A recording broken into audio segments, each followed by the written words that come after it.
Welcome to tonight's installation of the State of Dating 2012. Tonight's guest trainer is a guy who is known as Christian Hudson, and he works on the Hudson in New York. Christian, welcome. Thank you for having me. I'm a few blocks away from the Hudson, but it's a nice river. I grew up on it, and I love it still.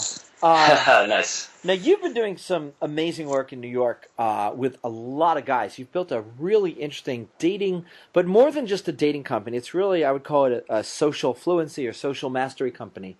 Really working with guys hands-on as well as through online products. So That's correct. Yeah, That's correct. I always feel, and I know that you do a lot of hands-on work yourself whenever you can, in both formally and informally. You and I both know that there's a big difference in terms of being able to become a better teacher when you're teaching regularly. Every time I work at one of our boot camps or work with a client one-on-one, I see some new insight and discover some new thing and some new way of handling a problem, and it just makes you so much more effective at what you do, if I may be honestly boastful.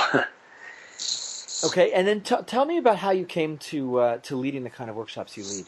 The backstory is long and labyrinthine, but the short version is I really love doing this stuff, and I used to have terrible social anxiety myself, paralyzing fear of approaching strangers, both men and women. I always got pushed around, and it wasn't until my early 20s that I started to even socialize with people my own age. And you know how it is, something that's a problem becomes an obsession becomes a lifestyle, and eventually you fix it and you become passionate about sharing it with other people. Lifestyle becomes a career. Yeah, something like that. I think this is more than a career at this point, wouldn't you say? I think so. No, it's funny. I wrote a book about a dating company called What's Your Price, where it was started by an Uber nerd from MIT who could not get a date. And his good guy friends, all good people, smart, interesting, couldn't get a date because they didn't have the front dating ability. So he created a dating site called What's Your Price, where you actually bid money for the date with an attractive woman, and it's just, interesting. Man, that's the state of dating right there, huh? It is, and it's working out really well. I mean, once people get over the weirdness of it, it's his, like you said, his pain became an obsession. How do I get a date? And he goes, well, I've sold to a couple of companies. I've got money. You know, would you go out with me if I had $100? If I paid $100 for dinner? Well, yeah, I'll go out. They'll give you a shot. Right. So that's great. Yeah, I know you've been teaching a lot. So let's jump in. You know, you've noticed a lot wrong with what men are doing, and I have to preface everybody that I've known Christian for a while, and I very much admire the way you approach dating and life. Really, it's character first. So tell everyone, you know, what do you see guys doing wrong? How are they hurting themselves when it comes to dating? Sure. Well, you know, to go back to an old chestnut of the Stoic philosophers, you know, the way that we think determines how we act in the sort of life that we live. And unfortunately, you know, a lot of guys get into dating advice, and not to beat up on anyone, but there are some screwed up, you know, people who teach this stuff. And when you're not quite sure what's going on, when you're subject to a lot of marketing and, you know, trying to parse out all the information, you can start to adapt some bad beliefs, even subconsciously, even if you're an otherwise good or nice guy. And so the thing that I saw a lot is, you know, look, those bad beliefs, they can be great if you want to go out and be a player and hook up with a lot of girls. I think you can be that even if you've got good beliefs about women. But, you know, I think that for guys who really want to have a girlfriend, what happens is, you know, that's what they initially wanted, and then they got hurt, and then they start to read a lot of stuff that kind of makes them dislike women and resent women and have all these bad attitudes. And then that ultimately gets compounded when they start reading stuff from other men who are in the same boat. And so it takes them further away from their ultimate goal, which is actually having a girlfriend. And since the topic of this conversation, Adam, is, you know, the girlfriend stuff, and not, you know, being a hardcore player, you got to have your mind in the right headspace in order to get a girlfriend. I see a lot of guys who, you know, even if they're great at picking up girls and hooking up with girls, they have a hard time making girlfriends out of them because, again, there are little things that hold them back. And so, that's what I think we want to talk about today in the short time we have is, what's going on in a guy's mind? What does he have to? What are some good beliefs and attitudes and mindsets that are going to help him, be ready for that awesome girl and not freak her out when he actually starts to like her and when they start to move things forward? Yeah, I agree with you. I mean, one of the more disturbing linguistic tricks and mindsets is the use of the word targets. Like, there's the target girl. Right. And it's it's how we think. It's how we play games, video games and stuff. But it's an immediate diminution of the joy and romance of actually meeting a girl. I always, one of my first books I wrote was, please replace the idea of a target with the idea of a dance partner. Right, the idea of the battle of the sexes with the dance of the sexes, and the idea of the opposite sex, which predates all of this stuff, to the complementary sex. I mean, we're here to have fun. I mean, we're here to enjoy each other. Right, exactly. This is why we always get along so well whenever we speak. You're absolutely right. You're absolutely right. I mean, we don't. We actually have a screening process for guys who come in and take coaching with us. And if we find that they use too much of that terminology, we like to kind of kick them to the curb and say, listen, you come back when you don't talk like that anymore. But it's understandable if these things happen, right? Because what happens, and maybe you've seen this distinction, right? The good guy, nice guy distinction, right? Like a nice guy, and a lot of guys who come into this stuff, they're nice guys. Sure. So they don't really trust their own value. They don't know, quote unquote, what's right. They become, sort of serial pleasers with the women in their life. They don't have boundaries with women and men. They get pushed around. So there's a lot of pent-up frustration and passive aggression, and that's where when you take that as a core. And I was a nice guy, and I like to think of myself as a good guy as well. Right. But when you take that as a core, and then you start to you've got all that pent-up frustration and passive aggressiveness. It's really easy when that doesn't when the shape of that emotional energy or the force of it isn't directed into a positive relationship. It can really turn inwards on itself and cause a lot of bad attitudes and negative thoughts. So nice guys often become bad guys. They become selfish. They don't really care about others, and it's not intentional, and it's not something that is anything that somebody would want to happen to themselves. But it's kind of like it's in very simple terms. It's like, oh well, fine, you don't like me, well, screw you too. Right. And so that's a very simplified way of how this happens. But there's a third form of approaching this stuff, and that's what I would like to say is sort of a good guy, right? And a good guy is actually very strong. Like a nice guy's pretty weak. A good guy's very strong. He trusts his value. He has a history of doing the right thing. And because he's got a history of doing the right thing, he trusts himself.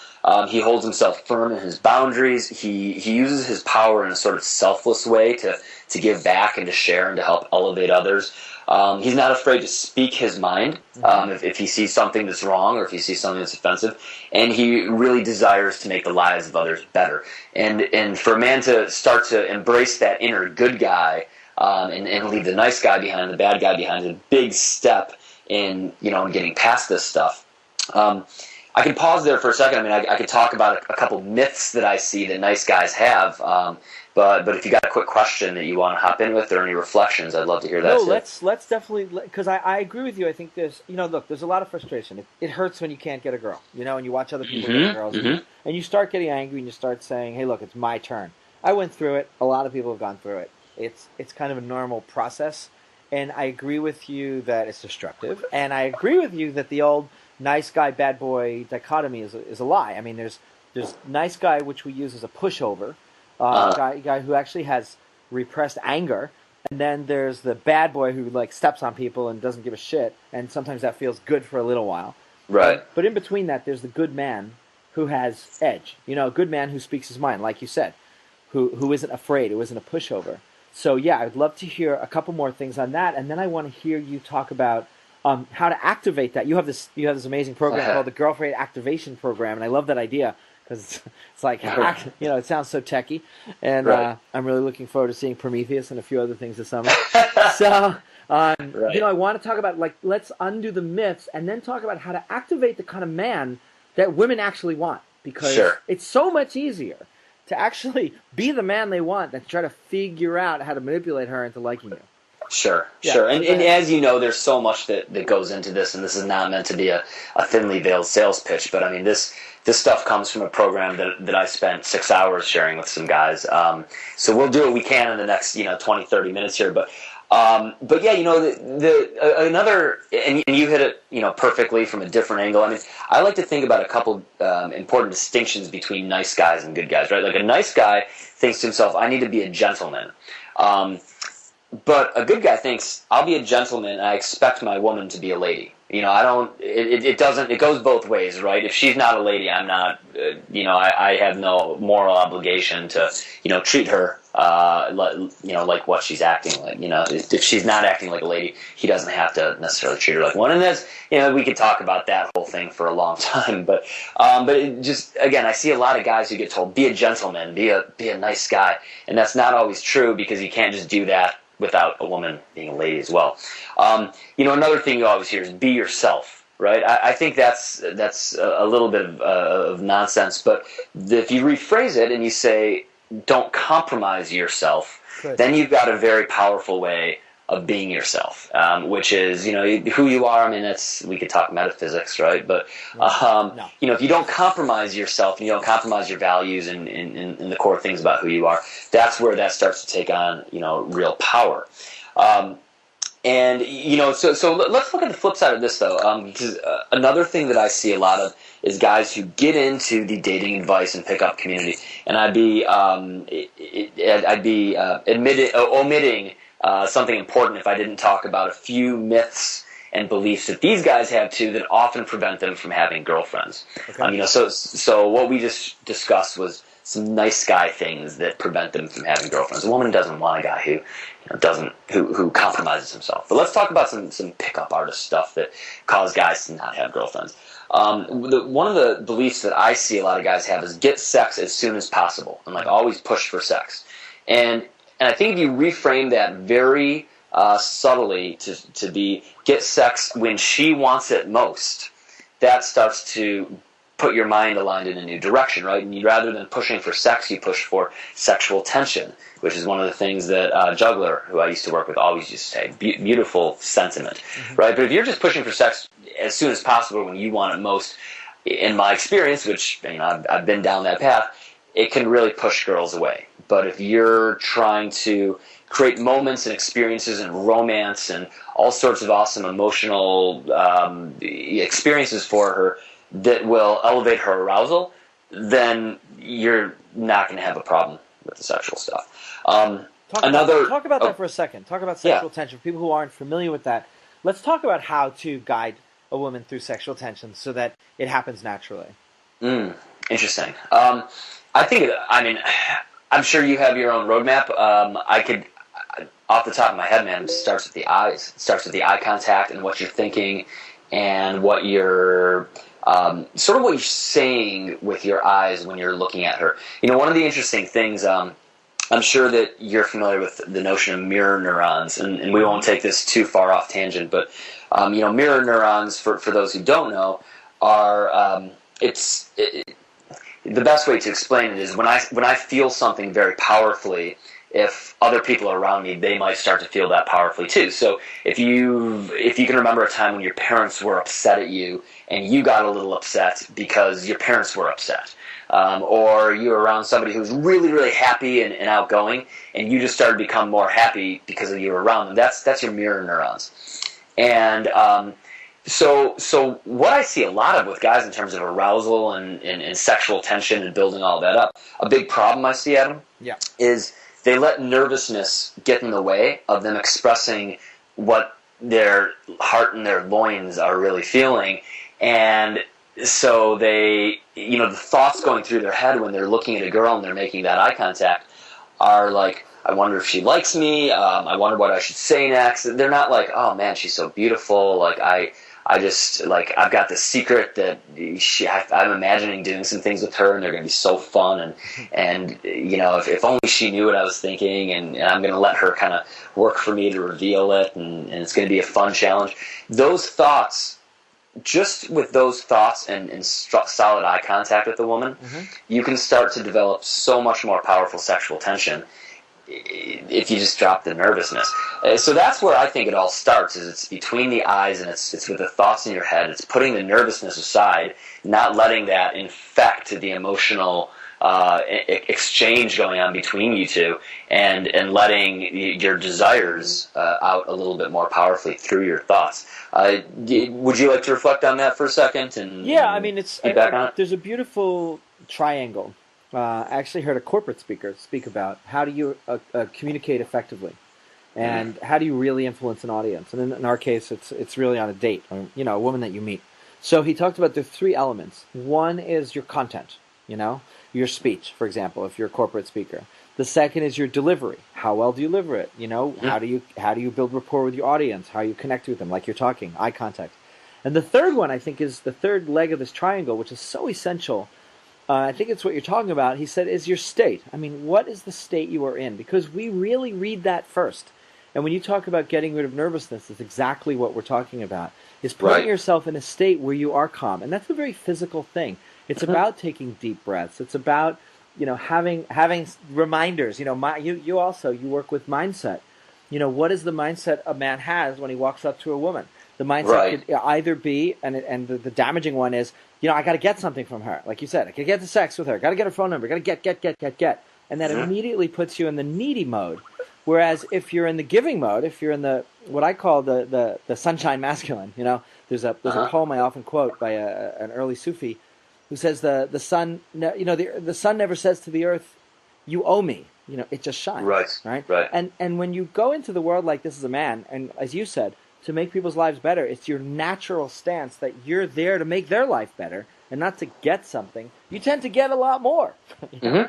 Well, we can jump into the 7 sort of mindset things that flow so well from that. Let's do it. That you just said, but I would be remiss not to have a little quotation of my own, because every time we talk, Adam, we share quotations, and this one comes from Kierkegaard, of course, which is, and chances are you know it. It's the world doesn't owe you anything; it was here first. That's funny. And sounds like you know, I always try to think about that one whenever I get into a slightly selfish, you know, thought pattern or loop.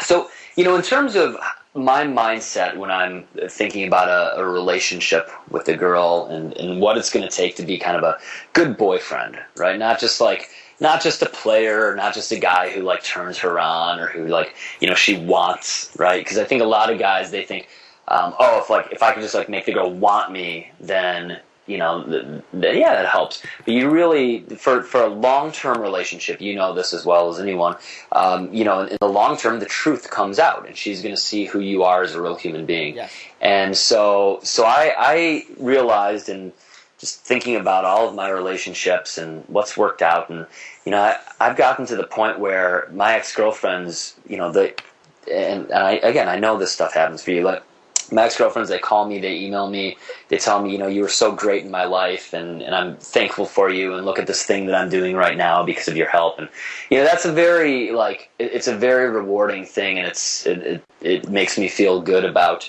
you know, hey, I had this great girl in my life, and here's the person she's become as a result of it. So, you know, with that as a preamble, what are the 7 things that I can give a girl? That don't involve, you know, chocolate or balloons or back scratches or anything like that. The first one is growth, and you talked about the sun. I actually use this metaphor. It's a little cheesy, but I like to use the metaphor of, you know, she's the seedling and I'm the sunshine in the water. Good. And you know, anything that I can do to help her grow. Good. The second thing is vision. I want to see potentials and possibilities for her that she doesn't even necessarily see for herself. So I want to see the great actress she's going to become, or the incredible writer that she's going to become, or the the role she's going to play at the nonprofit that she's involved with. Anything that is sort of a aspiration of hers, I want to try to create a vision for that's even more real than her own, where possible. The third thing is thrills, right? And a lot of guys sort of, they leave this out, especially the guys who, when you're in kind of nice guy wuss bag mode, you forget the thrills part. I want to give her exciting emotions and experiences, and not just on a roller coaster, but one of the examples I always use is if you're texting a girl and you're going back and forth, back and forth, back and forth, you're having a lot of fun. Sometimes what I'll do is I'll just stop the text exchange with one word. So maybe she says, "How was your? Oh, by the way, how was your day?" And I'll say, "It was great." And then just stop it, and then not get back for 2 hours, right? That's a thrill because it actually creates this little emotional gap where she's like, whoa, like things were going along so well. What did I say that upset him? And then you come back in and, you say, oh, sorry, I got on a call and, I was really busy, but you bring it back. So I'm not talking about thrills in, again, the roller coaster sense, but, taking some things away and giving her that excitement of being a guy who she can't always put her finger on. Got it. Yes. A fourth thing that I want to give a woman is betterment, right? So this kind of goes along with growth, but mind, body, and spirit, I always want to help her become better in all three ways. I take my health seriously, I take my mind seriously, I take my spirit seriously, and I want to help a girl grow in those regards too, because in the course of a relationship, relationships stay together when people grow in those capacities. A fifth thing is I want to give her pleasure. So I want to see her smile, I want to make her laugh, I want to make her feel good, and in all sorts of ways. Maybe that's baking a cupcake, which actually I'm pretty damn good at. Or, maybe it's something sexual, which I'm totally rubbish at, so I make up for it with the cupcakes. But a sixth thing is I want to give her an example of how a man should treat a woman. Beautiful. If we are together or even if we break up, I want to set a benchmark for, wow, I expect any man in my life to treat me as well as or better than this guy. Beautiful. And the seventh thing is always what's best for her. So that's sort of this amorphous thing, but I'll illustrate it with a concept or with an example. For 2 years, and I can't remember if you met her, I dated this very, very Christian girl, and she was a deep, fervent believer in in the Bible and in Christ and in the Holy Trinity and all that.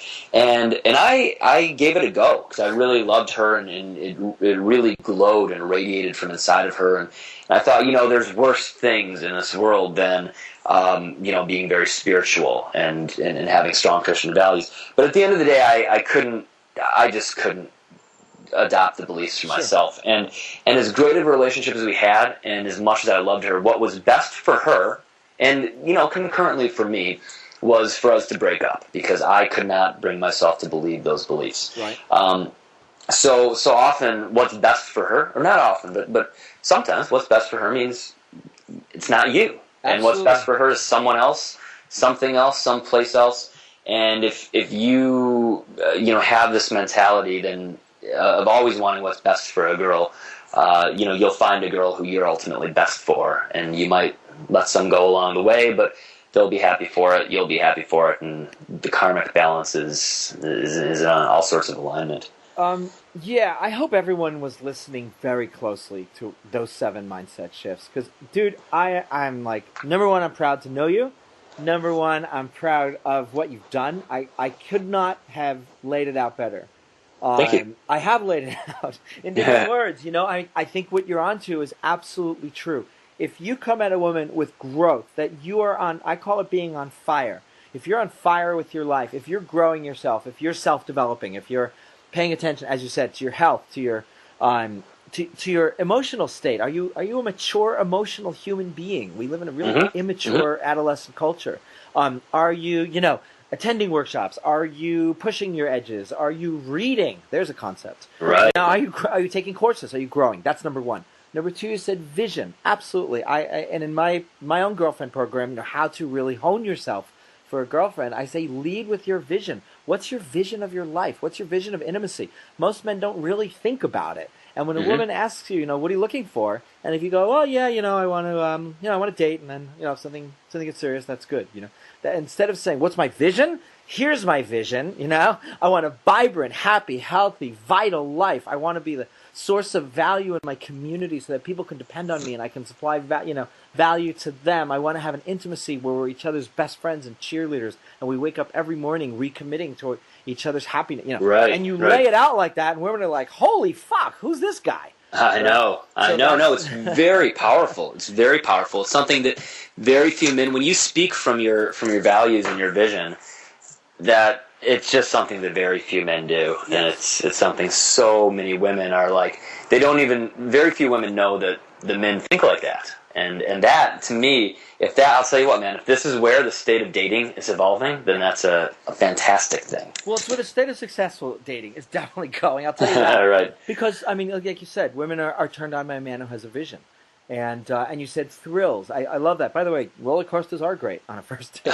Right. But what you said is like keeping the tension going. And again, I also talk about this, not boxing yourself in, not letting her own you. Because if she owns you, she loses her interest in you. So keeping her thrilled, keeping that tension up, letting her know something exciting is going to happen Friday night and you're not telling her what it is. Exactly. That's a great example. Yeah, and it provides a kind of safe thrill for her. Because, again, guys, if you're listening, the world is not as safe a place for women as it is for you. And so when you get to create that sense of excitement, and I don't know what's going to happen, but it's within the safety of your arms, that's exciting for her. She doesn't get to wander out into the world the way we do. You said betterment, and you mentioned health. I think that's great. Health, mental health. I think it's awesome. Pleasure, right? If a guy has not taken a course on how to give an erotic massage, he's cheating himself and every woman he's ever dated, right? And there's lots of good information out there. And then you said a beautiful thing, the example of how a man should treat a woman. That is amazing. That is beautiful. And again, men, a lot of the men we talk to on this series have maybe had trouble getting dates, And what they may not realize is how many crappy men there are out there who have crushed the spirit of women and tried to control them and have been really bad for them. So a man who treats a woman well is a very, very attractive thing, especially for women who have gone through bad relationships. And then I'm just running through this again. And your seventh one is what you called what's best for her. And I'll tell you, man, that's the difference. I call it the difference between seduction and claim. When you seduce a woman, you seduce her for your own purposes. And when you claim a woman, it's the same activity, but you're claiming her for her good as well as yours. And when you claim her, you're really making a claim on her soul, that you're taking responsibility for leading her into something better. Now, when you do that, that's great for you in the dating world because they're excited to be with you, and it's also a beautiful thing for her. And again, there are a lot of damage out there. So I really commend you on those mindset shifts. It's a well. Thank you very much, sir. I always hold in high regard your regard. Thank you. If I'm doing something right, that's awesome. Yeah, you can hear the excitement in my voice. It's really well said. I really like that. And let me ask you, there's more I know you have for everybody today. And I really try to get as much good, solid information into people's ears during these trainings. So, and this comes out of your girlfriend activation system. I love that.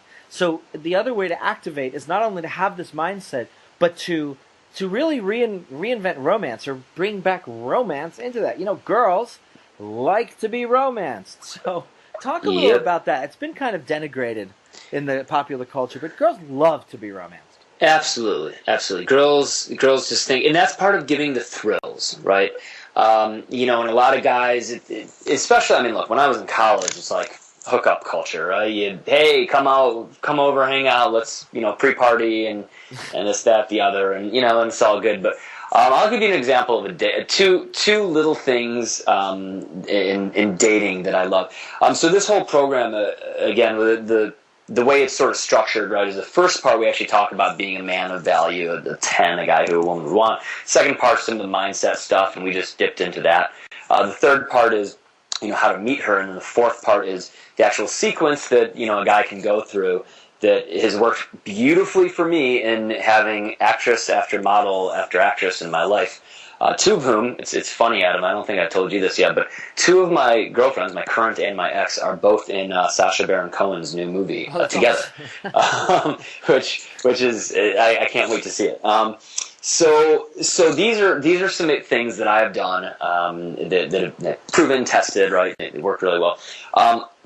A great date, and I usually make this date number 2, although it would also work really well as date number 1, is some sort of classy, semi-upscale, drinking, where it's, here in New York we have the Oak Room, for example. The Oak Room's at the Plaza. I know it well. And it's, it's gorgeous, and it's, really, so the girl wears a dress there, you wear a suit, maybe no tie, but so you do that. And then you go, after a drink or two there, you go to Dave & Buster's and you play, Deal or No Deal and some video games. So this has worked really well for me with women in their, mid-20s, where they're not, they're not yet, they still, well, of course, every woman likes to have fun, but that's an example to me of a sort of fun, romantic date where she gets to dress up, she gets to, be sexy and be in like a highfalutin environment, but then you also take her to this place where she can just let go and have fun and let the other side of the emotions out. So that's a good example of a little romantic thing I like to do. Another in terms of a third date, right? Usually I have a girl over to my place for cooking for a third date. Sure. And two tiny little. And the program's full of these. The two tiny little difference makers that if you do them, they can add a lot. Is I like to have a half bottle of champagne in the fridge, so that when she comes over, she takes the shoes off. Do a little kissy.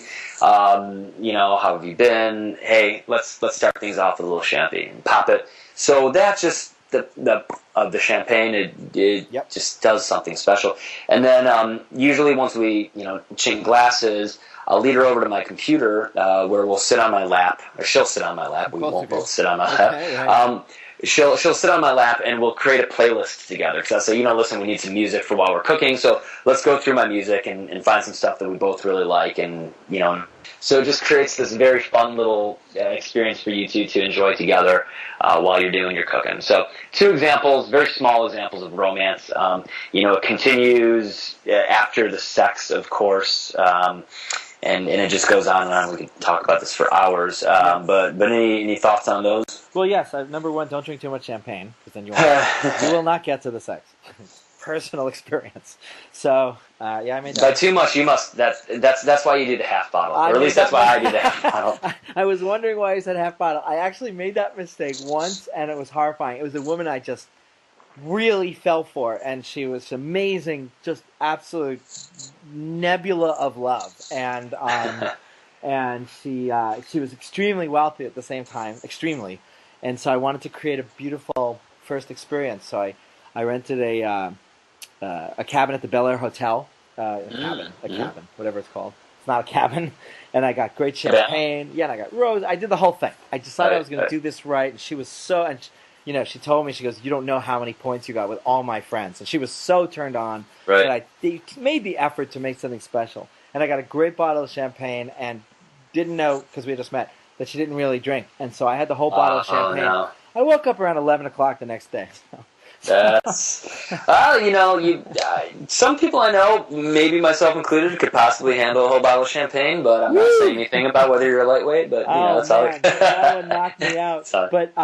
But yeah, no, a whole bottle would be tough. I think it's really good. I think what you're talking about is setting the stage. Now, look, I was a screenwriter for a long time, producer in Hollywood, and every writer knows and every director knows that you set a scene. I mean, the environment is half the game, and so when you have that half bottle of champagne, and you have getting the music together ready, you're setting. It's the classic setting of a scene, and it's funny. In the shows that I grew up watching, it's always the bachelor who comes in and puts on the low music and pours the champagne. And there's something really sleazy about it, but what's wonderful about what you said is you involve her in the process. And I'll give you a couple more. And it's a wonderful thing. I call it having her seduce herself, and where she actually sets the scene. And as you said, you bring out the bottle. If you can, get a series of antique champagne flutes, if you can, at farmers markets, not farmers markets, what do you call trash. What are those called? I'm blanking too, Where but I know people that sell secondhand, their shit. Yeah, secondhand.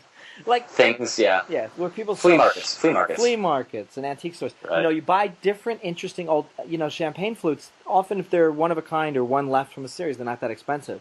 They have pink glass and red glass and blue glass, and you ask her to pick out her favorite two. So now she's helping. And then with the music, you've got it down. You sit on her lap, she sits on your lap, and you pick out music. You get to make fun of her. You also have some rapport where you find some things together. It's a great way to create rapport. And then while you're getting the champagne, hand her the clicker so she could light the candles. So rather than you being that smooth bachelor who's setting the scene, she's playing. I mean, she's participating. So it's a wonderful thing. You're doing it together. I like that. And you know what's interesting is whenever I talk to a guy who is really good with women, and how can I describe the difference? There's guys who are good at picking up women, and then there are guys who are just good with women. Yeah. And sometimes the two intersect, but speaking of the latter, one of the interesting things that I always see or experience or hear is the way that they talk about their interactions with women is it's never a date or it's never logistics or it's never anything like that. It's an experience, and they want to give her an experience, and they talk experientially, and they're in tune to what the experience is going to do emotionally to her. And it was just interesting to hear you say that, the experience that you want to create, and that's the same sort of language and the same way that I think about this stuff. It's not a date, it's not a step one, step two, step three. It's an experience that we're having together that is more about the emotions and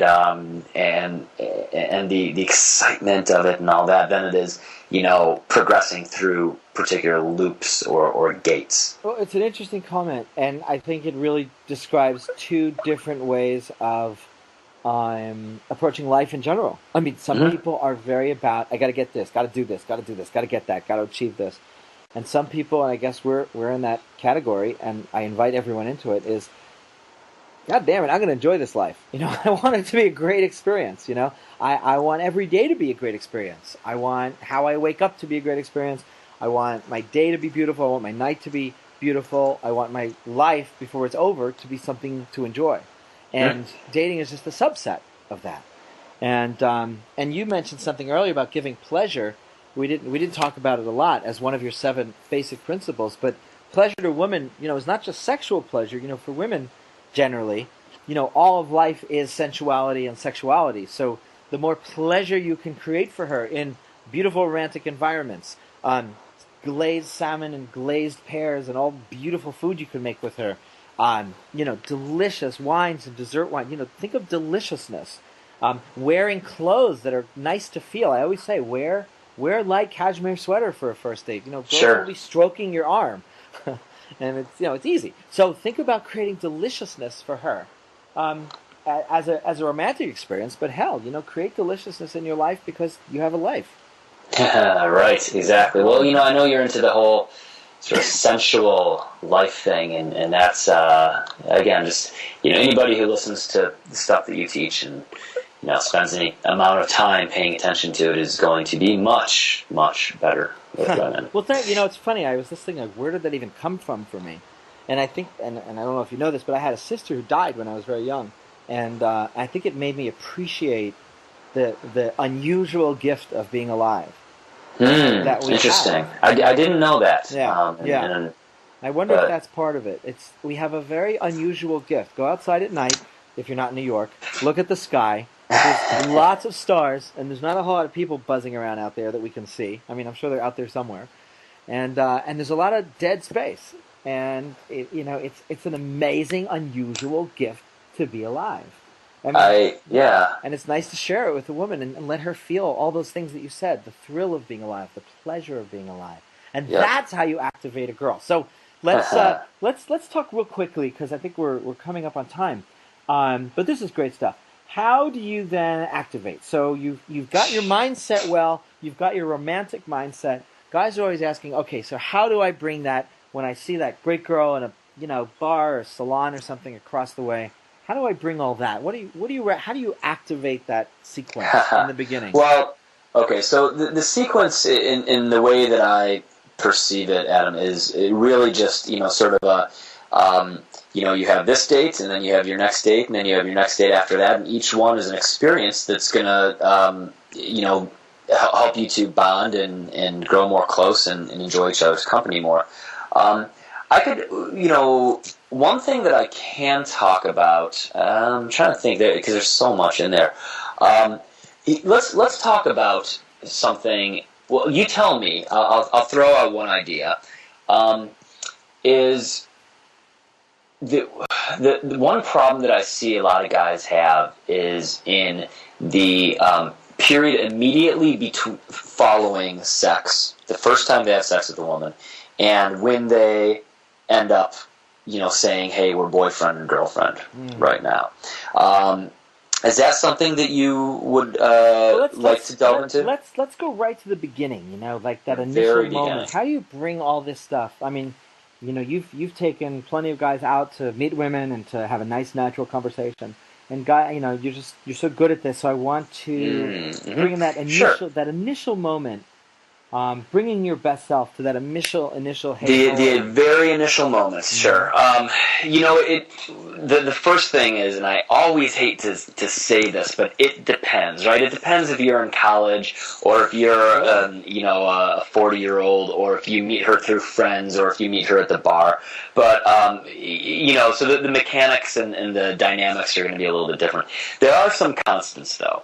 And those constants, we can break them down. We talk about them in our Fearless program, which Nick, who I work with, he's actually our head of coaching here. He really goes into this in Fearless, because what we noticed, right, is guys who do well with women, they do about 6 things, and they get them very right, and it shows the woman they're not afraid. And so the woman's like, he's confident, and that does 80% of the lifting, and then everything else is kind of, icing on the cake. But if he gets these things wrong, then it shows the woman he's afraid, he's nervous, and things go to hell in a handbasket. So, some of they're very, very simple things, but for a guy who is overwhelmed with techniques and just really in his head, they're very helpful. So let's talk about a few of those right now. Okay. The first one is awareness of the environment, and I know that sounds sort of, again, amorphous, but let's put ourselves in a bar for a moment and just look around, right? There's going to be a lot of different groups of people. Some of them are going to be very open, others will be very closed, and using some social intelligence to find who are the people who actually look like they'd be fun to talk to, who will help me elevate my emotional state, and who will help me get into a better social mood, so that as I'm moving from group to group and approaching other people, that it'll have an enhanced effect.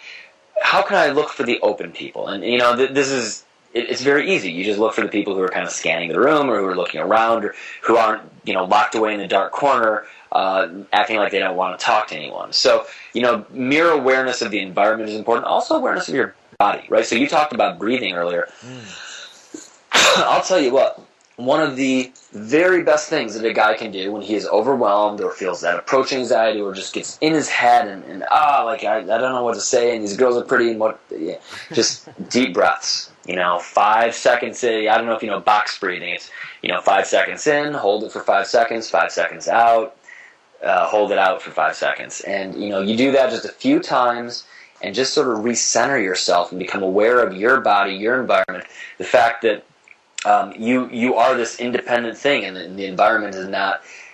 It doesn't own you, and a lot of guys let the environment own them when they're nervous. So that's one of the big things. The alpha and omega, as Nick likes to say, is eye contact. Once you're a little bit aware of yourself, but it's not just eye contact; it's expression. Okay, and expression is this. I know you speak to men's groups from time to time. I speak to a lot of men's groups here in New York, and some guys I see there for, I'll see them there one time, and then I won't ever see them again. Other times I see them like 3 or 4 years in a row. And if I had to put my finger on one difference between what the guys who get in and out do right, and the guys who are still struggling for 4 years, it's the guys who are struggling are not expressive with their face. It's like, if you're looking at a girl and talking to her, and she doesn't see emotion in your face, and she doesn't see you smiling, and she doesn't see you being a little apprehensive of her when she says something stupid, and she doesn't see you, getting a little smirk in your eye, and she doesn't see you thinking sexy thoughts, and she doesn't understand what you're saying emotionally, or she doesn't feel you emotionally. She doesn't know if, like, the example we like to use is she doesn't know if you're afraid or if you're, like, thinking about chopping off all of her hair and, like, adding it to a collection in the attic. So That's true. So just being emotionally expressive with your face and allowing it to really convey what you're thinking and feeling, it's hyper attractive. Women just love that. That's another example of something from Fearless. A third example, and this is a great one. This is a huge aha for guys especially who talk too much, and I would put myself in that category. Is what Nick calls the pause and the buffer. So pausing and buffering is, let's say you say to a girl, so what do you do for work? And she says, I'm an actress. Yeah. Most guys, especially guys who are a little nervous or feel like the girl has more value than them, or just they feel like they've got something to prove, they're going to rush in and try to relate to her right away. She says, oh, an actress. I knew this actress, and they'll just fill the gaps, right? Or maybe they'll tease her, and that might work too if you got a quick wit. But I'll tell you what's really effective is just you pause for a second. She goes, I'm an actress. So you pause for a second. You kind of look at her like with this look of slight surprise, and almost an evaluation on your face. You look at her and you kind of get this little smirk. You say, an actress, really? And you just smile. And that's the buffer. Or interesting. An actress. Interesting. And what that does, it's fascinating. It causes them to talk more. Yeah, I've been acting for blah, blah, blah, and this, that, and however long. And, and so just that little thing, right, it really flips the dynamic around because it shows a person, you got to give me a little bit more. I'm not just going to rush out there and try to relate to you right away and try to figure this, try to impress you.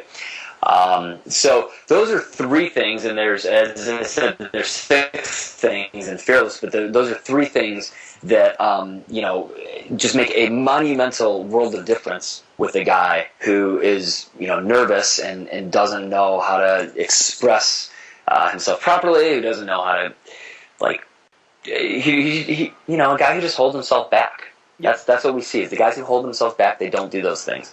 The guys who are naturally confident and expressive, they do those things. And girls just, that little voice in her head, when she's talking to a guy, she can just sense the difference. She's like, oh, like, he's doing these things. And, she doesn't consciously know that. All she knows is whether she tells her friends, like, she'll tell her friend, like, oh, he's so weird. Or maybe she'll tell her friend, like, wow, there's something about him. I don't know what it was, but I was so into it. And it's this stuff. It's really simple, but it's like, who knew? Well, it's interesting. I think that's all true. I think the 2 ways that I frame what you're saying is, one is you're showing that you're used to talking to women when you don't over-respond, right? Right. Oh, really? Right. Tell me more. Oh, that kind of over-excitement, it kind of is a dead giveaway. So they're kind of taking it in, taking it slow. Brian Bayer from AMP, Authentic Man Project, has a great way of saying it, allowing her to have an impact on you. And that is a definition of intimacy and vulnerability, that you actually let someone have an impact on you. And guess what? Everybody wants to have an impact on you. They want to feel important. So when they say something like that and you take it in, you go, wow, an actress, and take it in instead of having a response, she feels like she's actually having an impact. And exactly. By the way, that's good for anything that she says that's of import to her life. Like, really take it in. And then exactly. It's beautiful. It creates and again, the facial expressiveness that accompanies that. I mean, I know you're a very expressive man, having met you and talked to you in person. Bad poker player. I've seen and what I've experienced in my own life is you can have more of an impact with an expression than you can with words in many cases. If you sort of sneer at a woman, right? Not in a bad way, but like she says something and you just kind of turn your lip up, like, you just said that. It can really start to make her, like, qualify herself and work for you. If you give her that look of like, imagine a child is trying to explain a lie to a parent, and the parent's like kind of going along with it good-naturedly. They're like, nah, and the kid's like, yeah, no, I swear, like, I cleaned my room, and like then the dog came in and messed everything up. The parent would think it was kind of cute, right? They'd be looking at him like, right, So you just got that expression on your face, and it does so much to create humor in the interaction. And again, so many guys who struggle with this stuff and who struggle with their self-image and with their with themselves when they are first meeting women, or as you were saying, like activating themselves, right, in a woman's presence, they just don't do that stuff, and they hold themselves back, and it just makes all the difference in the world. It's true, and here's a little Hollywood tidbit for those of us in the industry or have been in the industry. One of the marks of a great actor, and the great actors are the ones who have the best reaction shots. One of the things early directors learn early is how to shoot a reaction shot. Next time you watch a movie, watch the person talking, but then watch the person listening. The ability to listen well is one of the most prized assets for an actor in Hollywood. So much communication happens there, and if you didn't have those reaction shots, you wouldn't have a scene. Yeah. So work on those reaction shots, and I think unfortunately we're out of time, but I think everyone here can feel that Christian has a wealth of knowledge. And what I'm going to do, by the way, is your girlfriend activation system is great. It's romantic, it's thoughtful, it's a man's man, not in a false bravado way, but a real man, the kind of guy you'd like to be your dad or your brother or your neighbor or yourself. Approach to dating. And I also throw a link to Fearless, because I think Fearless is also a really great program for helping men overcome their fear. So if that's fantastic, okay with you. They're both. I'm a big fan of both of them, and they've both affected a lot of men. So that'd be great. And thank you for having me. This is a great idea you had, and I hope that everybody's enjoyed it. Well, I think so, and I think you've raised the bar. Yep, and I think you've raised the bar. And I think women obviously want men to raise the bar, and I think there are a lot of men who quietly want to raise their own bar.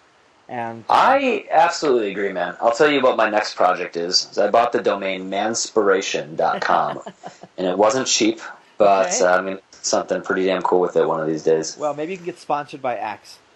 I don't know. We'll see. We shall see. All right. Well, it's so funny. And by the way, those of you who are listening, we did not plan any of this. But I bought the domain and started building something called the Inspired Man Project. So we are once again aligned. That's great. That's great, man. And the truth is, and I think we're probably, and again, we have not discussed this, but there's a reason I call my blog and my main men's business Approach, Connect, Inspire. Because, you have to learn how to approach a woman like we were talking about and connect with her like we're talking about. But the real prize is when you can inspire a woman because you feel like an inspired man. And I'm sure we're absolutely aligned there. Absolutely. Well, thanks for having me, Adam. Thanks for being here, man. Everyone, Christian Hudson. Thanks so much, and good night, everyone.